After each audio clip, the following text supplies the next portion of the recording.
Estamos de volta com o programa Educação, entrevistando o nosso amigo, professor, um grande articulador não só da educação, mas de um contexto geral aqui no estado do Espírito Santo. No bloco anterior eu falei para você ir refletindo aí sobre o que você espera dessa articulação, dessa interação do governo federal e do nosso governador. Olha, Alexandre, primeiro que eu acho que a vitória do Lula traz a política, né, fazendo uma analogia, traz o Rio de volta para o seu leito, né, da política. Então o Lula traz a política de volta para o leito da política. Que o leito da política é o quê? Né? Quando a gente pensa em política? A gente pensa em diálogo, a gente pensa em capacidade de interlocução, independente das posições políticas e ideológicas que eu possa possuir. Eu não preciso pensar igual o presidente Lula para ter com ele uma capacidade de dialogar, para ter com ele uma capacidade de discutir, né? E na atual gestão nacional nós encontramos muitas dificuldades de dialogar. Então, a primeira coisa é que eu acho que essa vitória do presidente Lula traz de novo, ressurge de novo a capacidade do governo federal de dialogar com os estados e com os municípios, sem que seja para pressionar através da imprensa, como o presidente Bolsonaro cansou de fazer, de colocar a culpa nos governadores pela pandemia, né? Vai trazer de volta uma capacidade de articulação nacional muito forte. E em especial com o Espírito Santo, o PSB, que é o partido do governador e também é o meu partido, fez parte da coligação que elegeu o presidente Lula, inclusive indicando o vice-presidente Alckmin. O PSB vai fazer parte do governo com alguns ministérios, como já teve a indicação do ministro Flávio Dino para a Justiça. Então eu não tenho a menor dúvida que nós teremos uma afinidade muito grande, né, de debates e de discussões que favorecerão o Espírito Santo, que nós vamos ter sim. Não que nós não tivéssemos capacidade de dialogar com o presidente Bolsonaro, tínhamos e dialogamos com o governo do presidente Bolsonaro, mas eu não tenho dúvidas que com o governo do presidente Lula nós temos muito mais capacidade de dialogar, de levar ao presidente e aos seus ministros todas as dificuldades que nós tivemos aqui e de termos a sensibilidade do governo federal com esses problemas para ajudar. Nenhum estado é uma ilha, né? O Espírito Santo, por melhor que esteja indo, e o estado vai muito bem, a gente nunca vai ter o Espírito Santo como uma ilha de desenvolvimento se o Brasil não for bem.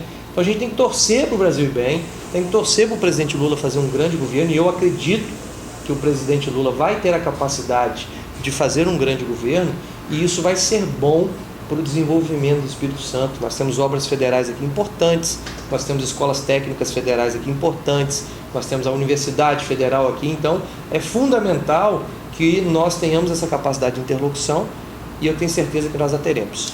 A sua pasta, entre outras coisas, falava sobre tecnologia e inovação. Esses dois fatores são importantes na educação, em que, na sua visão?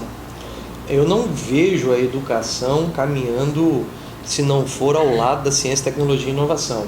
A educação para o futuro é uma educação que lança um olhar sobre a ciência, tecnologia e inovação. Então, quando a gente junta esses assuntos com o assunto da educação profissional e com o assunto do desenvolvimento econômico, a gente tem um ganho de sinergia muito forte. Então, por exemplo, se você for a uma escola técnica estadual, né, eu até recomendo que as pessoas conheçam as escolas técnicas estaduais. Nós temos hoje em funcionamento já 2 e estamos ampliando para mais 7.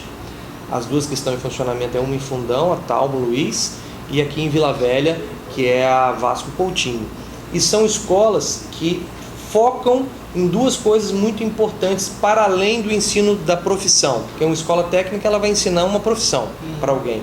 Mas para além do simples ensino das técnicas daquela profissão, as nossas escolas técnicas focam muito e têm uma boa carga horária para o empreendedorismo.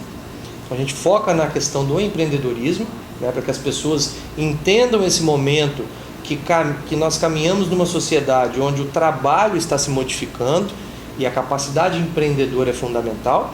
E também nós focamos muito na ciência, tecnologia e inovação. Então são comuns as feiras, as composições entre cursos para que a gente trabalhe ciência, tecnologia e inovação e trabalhe muito também o empreendedorismo. Então eu acho que educação cada dia mais se faz em parceria com ciência, tecnologia e inovação. Tiago, a convenção do setor privado aqui do Espírito Santo, ela é referência, digamos assim, na área de educação no Brasil. Mas a gente precisa muito de pessoas como você, que tem, além da vivência, tem esse desejo de transformar e sabe que a transformação vem pela educação. A gente espera que... Existem algumas limitações, porque algumas coisas nós precisamos do governo federal, mas a gente espera que você seja o nosso interlocutor. Que eu vou te dar um exemplo, por exemplo, que às vezes eu reclamo muito ao longo dos anos. Hoje, algum professor para fazer um mestrado, doutorado da iniciativa privada é quase impossível. Do setor público, não. Algumas prefeituras, estados, às vezes dá uma licença, mas setor privado, ou ele deixa de trabalhar e ele não tem como se alimentar, né? É quase que impossível. Mas que pense, um exemplo, um mestrado, doutorado, às vezes final de semana, né? E também que você possa auxiliar, né? Dar um direcionamento. Às vezes a gente tem um curso de qualificação dos professores da rede privada e você pode contar com o nosso apoio também. Os cursos que você precisar, né? Eu sei que você está no legislativo, mas tem uma interlocução muito grande, você pode contar com o apoio do SIM. Obrigado, e colocar também o meu mandato à disposição. Estarei na Assembleia Legislativa como um representante da educação em todos os níveis, né? E um representante do Simpro também, por que não dizer. Então, meu mandato estará à disposição para discutir os projetos.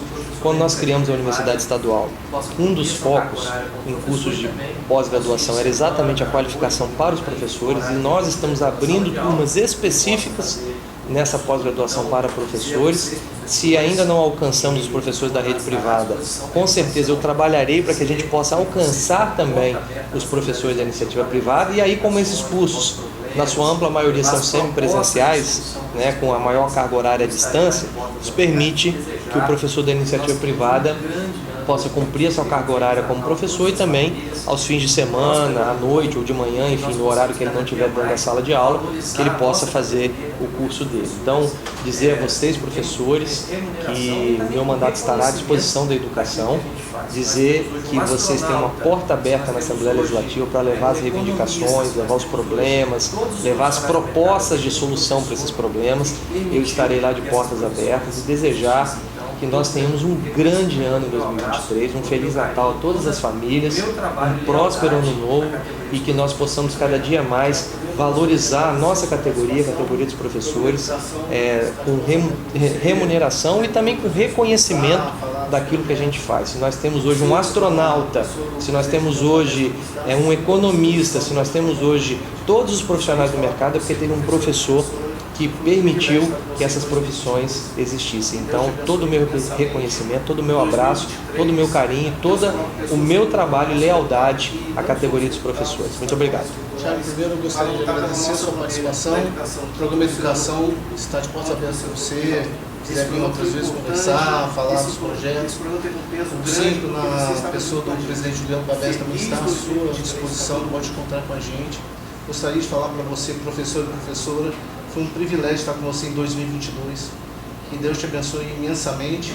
Que 2023, Deus coloque pessoas como o nosso deputado aqui e tantos outros deputados estaduais, federais, para lutar pela nossa bandeira da educação, tanto do setor público quanto do setor privado.